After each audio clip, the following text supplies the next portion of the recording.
ಇಂದಿನ ವಿಡಿಯೋದಲ್ಲಿ ನಾವು ಮೆಸೊಪೊಟೇಮಿಯಾ ನಾಗರಿಕತೆ ಹೇಗೆ ಬೆಳೆದು ಬಂತು, ಅದಕ್ಕೆ ಕಾರಣವಾದ 5 ಪ್ರಮುಖ ಜನಾಂಗಗಳು ಯಾವುವು, ಅವುಗಳು ಹೇಗೆ ಸಂಸ್ಕೃತಿ ಮತ್ತು ನಾಗರಿಕತೆಯನ್ನು ರೂಪಿಸಿದವು ಎನ್ನುವುದರ ಬಗ್ಗೆ ನೋಡೋಣ ಈ ವಿಡಿಯೋ ಮುಖಾಂತರ.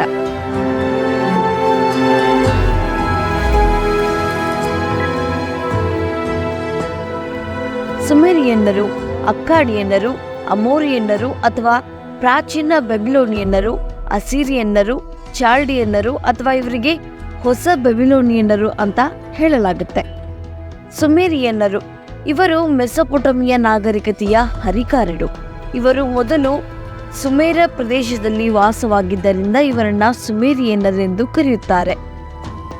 ಅಕ್ಕಾಡಿಯನ್ನರು ಇವರು ಸಿನ್ಮಾರದ ವಾಯುವ್ಯಕ್ಕೆ ವಾಸ ಮಾಡ್ತಾ ಇದ್ರು. ಆ ಪ್ರದೇಶಕ್ಕೆ ಅಕ್ಕಾಡ ಎಂದು ಕರೆಯಲಾಗ್ತಾ ಇತ್ತು. ಆದ್ದರಿಂದ ಇವರಿಗೆ ಅಕ್ಕಾಡಿಯನ್ನರೆಂಬ ಹೆಸರು ಕೂಡ ಬಂತು.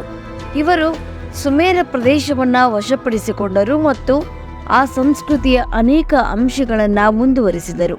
ಇವರಲ್ಲಿ 1ನೆಯ ಸರ್ಗಾನ್ ಎಂಬುವನು ಅತ್ಯಂತ ಯಶಸ್ವಿ ದೊರೆಯಾಗಿದ್ದನು.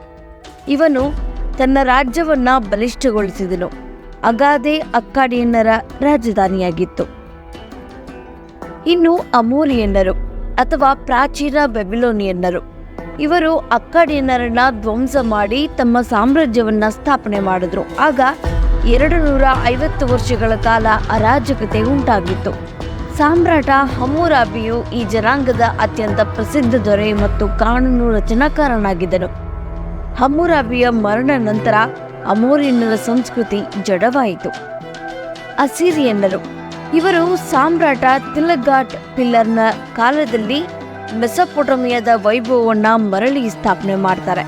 ಇವರು ಬೃಹತ್ ಸಾಮ್ರಾಜ್ಯವನ್ನ ಕಟ್ಟಿ 2ನೇ ಸರ್ಗಾನ್, ಸೆನ್ನಾಚೆರಿಬ್ ಮತ್ತು ಅರಬಾನಿಪಾಲ್ ಈ ವಂಶದ ಪ್ರಸಿದ್ಧ ದೊರೆಗಳು.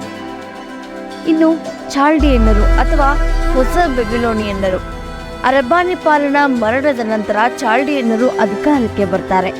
ಇವರು ನಿನ್ವಹ ನಗರವನ್ನ ನಾಶ ಮಾಡಿದ್ರು ಮತ್ತು ಬೆಬಿಲೋನಿಯಾದ ಪುನರ್ ನಿರ್ಮಾಣ ಮಾಡಿ ತಮ್ಮ ರಾಜಧಾನಿಯನ್ನಾಗಿಸಿಕೊಂಡರು. ಆದ್ದರಿಂದ ಇವರನ್ನ ಹೊಸ ಬೆಬಿಲೋನಿಯನ್ನರು ಎಂದು ಕರೆಯಲಾಗುತ್ತದೆ. ನೆಬೂಕಡ್ನೆಜರ್ ಎಂಬುವನು ಈ ಜನಾಂಗದ ಪ್ರಸಿದ್ಧ ದೊರೆ. ಇವನು ಬೆಬಿಲೋನಿಯಾ ಜನಾಂಗದ ಸುತ್ತ ಇಟ್ಟಿಗೆಯ ಕೋಟೆಯನ್ನ ಕಟ್ಟಿಸಿದನು ಮತ್ತು ತೂಗುವ ಉದ್ಯಾನ ನಿರ್ಮಿಸಿದನು. ಪರ್ತಿಯಾದ ದೊರೆ ಸೈರಸ್ನು ಸಾಲಿವಾಹನ ಶಕೆ ಪೂರ್ವದ 538ರಲ್ಲಿ ಬೆಬಿಲೋನಿಯಾವನ್ನ ವಶಪಡಿಸಿಕೊಂಡ ನಂತರ ಚಾಲ್ಡಿಯನ್ನರ ಸಾಮ್ರಾಜ್ಯವು ಕೊನೆಗೊಂಡಿತು. ಇದು ನಮ್ಮ ಮಾಹಿತಿ, ನಿಮ್ಮ ಯಶಸ್ಸು. ಕಲಿಯ ಹಾದಿಯಲ್ಲಿ, ಕಲಿಯ ಜೊತೆಯಲ್ಲಿ.